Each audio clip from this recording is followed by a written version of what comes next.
네, 홍준표 후보의 모습 보셨습니다. 홍준표 후보의 마지막 유세 장소는 서울 덕수궁 앞에 대한문 앞이었습니다. 네네, 대한문이죠. 대한문 좀 예상은 했을 수 있어요. 네. 왜냐하면 대한문이 지난번 이제 이 촛불 전국에서 사실상 촛불 전국에 좀 대항하는 그런 태극기 그 집회가 대한문 앞에서 언제나 매주 토요일 그랬죠. 열렸다는 점, 그리고 상징되는 점이 있고 또 자유한국당 그러니까 홍보특보 쪽에서는 네. 그것도 있지만 또 60항쟁이 바로 대한문 앞에서 열렸다 이렇게 그렇군요. 표현을 하고 있습니다. 원래는 근데 서울역광장에서 하려고 했던 것으로 알고 있는데 저는 이게 서울역광장에서 대한문으로 바꾼 게 또 하나의 이유가 좀 있다고 봐요. 예. 5년 전에 자유한국당의 전신인 새누리당의 후보 박근혜 후보는 광화문에서 했고 또 민주통합당의 문재인 후보는 서울역 앞에서 했었거든요. 네. 그렇기 때문에 아니 굳이 그 5년 전에 이 민주당 후보가 서울역 광장에서 했고 또 사실 패했는데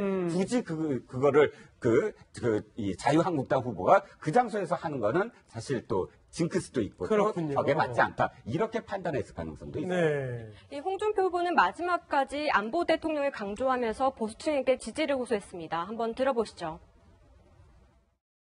우리가 투표장만 나가면 무조건 이기는 게임입니다. 투표장만 나가면 됩니다. 그래서 내일 홍준표는 국민의 뜻으로 이런 대통령이 되겠습니다. 첫째, 안보 대통령이 되겠습니다. 북한의 저 어린애 내 꽉 쥐고 짓눌러서 이제는 한국을 협박하지 못하겠습니다. 저는 선거 시작을 하면서 이것은 선거가 아니고 체제 선택의 전쟁이다. 이 나라, 이 민족을 친북 좌파한테 줄 것이냐, 자유주의 대한민국 세력에게 줄 것이냐, 난 체제 선택의 전쟁이라고 했습니다. 그 전쟁에서 내일 우리가 이깁니다. 네, 홍준표 후보의 마지막 유세 현장 모습 살펴봤습니다. 여 변호사님, 어저께 홍준표 후보는 또 노래를 했는데 보통 홍준표 후보가 그동안 유세 현장에서 노래를 상당히 즐겨 불렀는데 네. 어제는 아 대한민국이라는 노래를 또 불렀죠. 그러니까 대한민국의 노래 가사를 보면 네. 참 우리나라 살기 좋은 나라. 네. 그러니까 결국은 그 홍준표 후보를 뽑으면은 이렇게 그 살기 좋은 나라. 그러니까 하늘에는 구름이 떠 있고, 네. 나 강물엔 유람선이 떠 있고, 나 전부 자유로운 나라다 이거죠. 예. 그러니까 그 홍준표 후보를 뽑지 않고 다른 후보를 뽑으면은 어떤 자유가 억압되고 자기 이상을 펼 수 없는 나라가 되는데 네. 나를 뽑으면 이렇게 그 북한의 어떤 억압적인 정권에 맞서는 자유로운 대한민국을 만들어서 모든 국민이 자유와 평화를 구가하는 나라가 될 것이다. 이런 상징적인 의미가 있는 것 같습니다. 그렇군요. 자, 그러면은 홍준표 후보 노래를 부르는 모습을 한번 직접 영상으로 만나보시죠.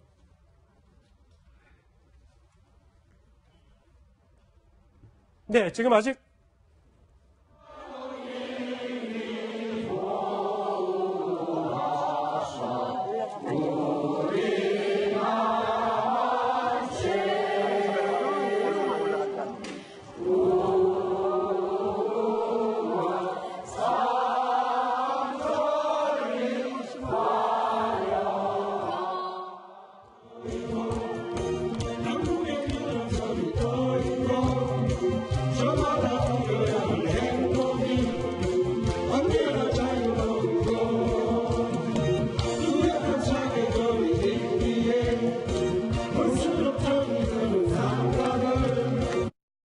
네, 김 부장님, 지금 예. 보니까 뭐 상당히 뭐 유권자들하고 즐겁게 이렇게 흥에 겨워서 노래를 부르는 모습이 좀 인상적입니다. 네. 근데 홍준표 후보가 원래 이제 지역구 선거를 많이 치르지 네. 않습니까? 그래서 원래 이제 굉장히 유권자들하고 잘 어울리면서 노래를 원래 좀 잘 불러요. 예. 실력은 어느 정도 모르겠습니다만 자연스럽게 해서 네.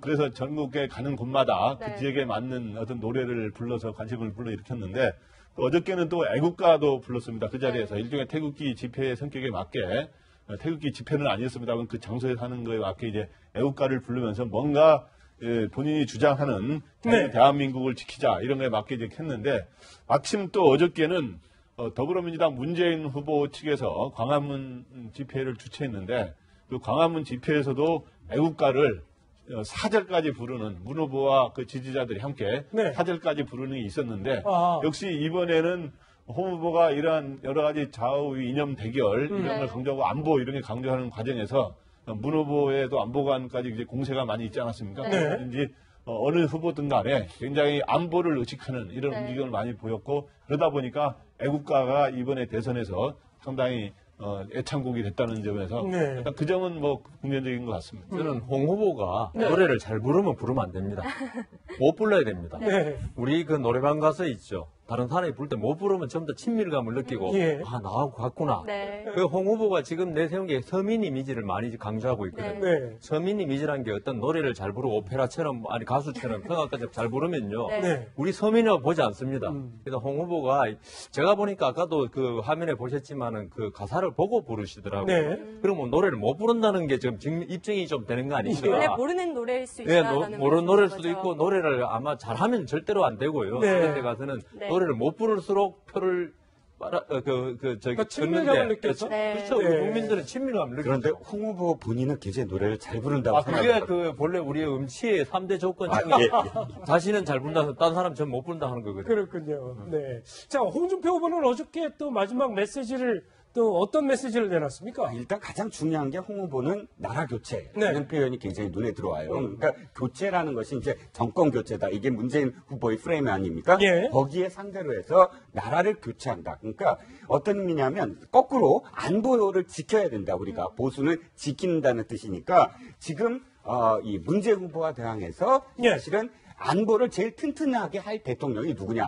그 적임자는 나다. 이렇게 지금 표현하고 있는 거예요. 네. 어떤 의미에서 최근에 한 두 번, 그러니까 이명박 후보나 박근혜 후보는 경제적인 보수가 경제 대통령을 표방하면서 대통령이 됐거든요. 예. 상대적으로 그때 야당은 이제 안보 프레임, 아까 거꾸로 역 안보 프레임이나 혹은 통일이나 혹은 정치 그런 어떤 이슈였는데 이번 선거는 그 특징이 뭐냐면 거꾸로 이제 보수 후보가 정치적인 어떤 그 이야기를 하면서 네. 등장했다는 것, 그리고 진보 쪽엔 일자리라든지 이런 점을 좀 초점으로 맞췄다는 거, 그게 사실은 어떤 의미에서는 좀 특징적이라고 할 수가 있죠. 그럼 여 변호사님 어저께 문재인 후보가 마지막 유세지를 광화문 광장으로 결국 결정을 했습니다. 광화문 광장으로 결정한 특별한 의미가 있을까요? 결국 그 마지막 유세지를 광화문에 했다는 거 그냥 우연히 한 건 아닐 거 네. 아닙니까? 그러니까 무슨 큰 의미를 주기 위해서 한 건데 여러 가지 의미가 있는데 그 중에서 이제 정권 교체.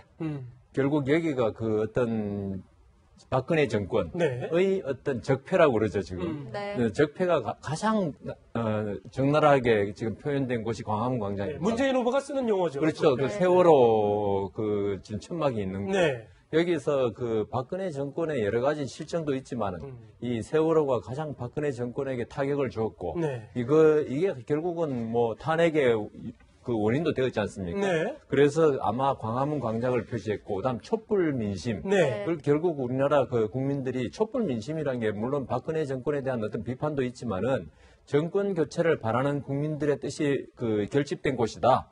그래서 이 문재인 후보로서는 이 광화문 광장이 자신의 어떤 이번 그 대선에 임하는 여러 가지를 가장 잘 표현한 곳이다. 그렇군요. 이렇게 판단한 것 같습니다. 네, 이 문재인 후보는 정권 교체 말고도 또 압도적 득표를 외쳤었거든요. 그 현장을 한번 만나보시죠. 호소드립니다. 그냥 정권 교체로는 안 됩니다. 압도적인 정권 교체가 필요합니다. 국정농단 세력을 제압할 힘을 저 문재인에게 주십시오. 표 차이가 적으면 어떻게 되겠습니까? 어차피 문재인 될 거니까 표를 조금 나눠도 되지 않나 하는 분도 계시죠?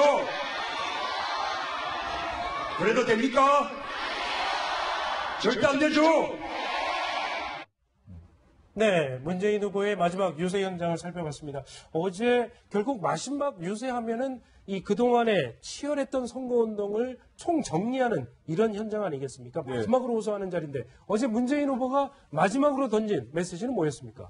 네, 마지막 메시지, 피날레 메시지와 피날레 장소가 상당히 중요한 거죠, 네. 상대적으로. 근데 이제 거기 메시지는 크게 세 가지인데, 하나는 진정한 정권 교체를 시켜달라. 네. 그렇게 해서 소위 말하는 이제 적폐 청산을 해야 된다. 이런 메시지가 있었고, 두 번째는 정권 교체를 하더라도 압도적인 득표율로 밀어달라. 네. 그래서 오히려 이제 다른 표로 표가 분산되지 않도록 해달라. 이 말은 뭐냐 하면 압도적인 표를 얻게 해달라고 하는 거는 안정적 지금 경제 위기 경제와 네. 안보 위기 상황 속에서 안정적 국정 운영을 하려면 득표율이 많이 나와야 뭔가 전국을 주도할 수 있는 그런 측면이고 또 하나는 과반 의석이 한참 모자란 120석 아닙니까? 네. 그래서 뭔가 정계 재편이 필요하게 되는데 이런 네. 데서도 압도적 득표율이 영향을 미치게 되고 또 하나는 자기는 사상 최초로 영원하면서 고루 지지받는 동서화합의 대통령이 되고 싶다. 뭐 이런 세 가지 메시지를 던졌습니다. 네. 어느 후보가 당선이 돼도 여소야대 상황이기 때문에 그걸 극복하고자 하는 의지 같은데요. 네. 그러니까 어제는 또 문다혜 씨도 광화문 광장에 등장을 했어요. 네, 그동안 사실 부인 김정숙 여사는 활발하게 이제 선거 운동을 했었는데요. 문 후보 같은 경우에는 이제 자녀분들이 선거 운동을 하지 않았습니다. 네. 그런데 어제 마지막 광화문 유세에는 딸 문다혜 씨가 이제 아들을 데리고 등장해서 먼저 이제 아버지인 문재인 후보에게 영상 편지를 썼고요. 예. 또 이렇게 딸이 영상 편지를 하고 등장한다는 사실을 문재인 후보는 몰랐다고 해요. 그렇군요. 네, 민주당 선대위가 깜짝 이제 등장한 깜짝 겁니까? 준비를 한 네. 거고요. 그래서 어제 이제 부인 김정숙 여사 그리고 딸 다혜 씨 외손자 이렇게 함께 포옹하는 네. 그런 모습을 연출하기도 했습니다. 어제 어버이날이어서 약간 그런 이벤트를 준비를 했나 봐요. 네, 그런 네. 것 같습니다. 자, 문다혜 씨도 그렇고 각 당 후보들 어제 유세 현장에서 전부 자녀들이 나와서 가족들이 같이 유세를 하는 모습을 보여줬는데 네. 사실 이 유권자의 입장에서는 가족들이 나와서 이렇게 화합된 모습을 보니까 훈훈한 네. 마음이 들더라고요. 네, 그렇죠. 사실 문다혜 씨 입장에서는 지금 문재인 후보만 그러니까 그 자식들이 안 나온 셈이 됐어요. 네. 다른 후보들은 전부 다 화제가 되지 않았습니까? 유담 씨 화제가 됐죠. 뭐 안설희 씨, 뭐 미국에서 있다가 갑자기 와서 등장해서 화제가 그랬죠. 됐죠.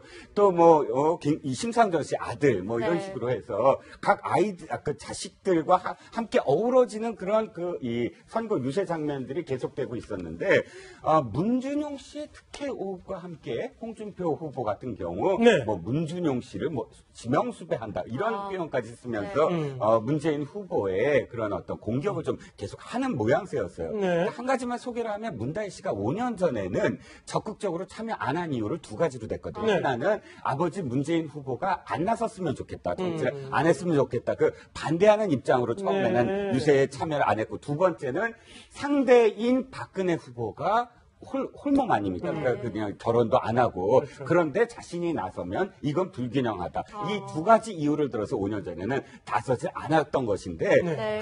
그럼에도 불구하고 지금 아까 말씀드린 대로 다른 후보들과 좀 비교가 되는 그런 어떤 모양새를 더 이상 참을 수 없다 해서 직접 나선 것으로 알고 있습니다. 그렇군요.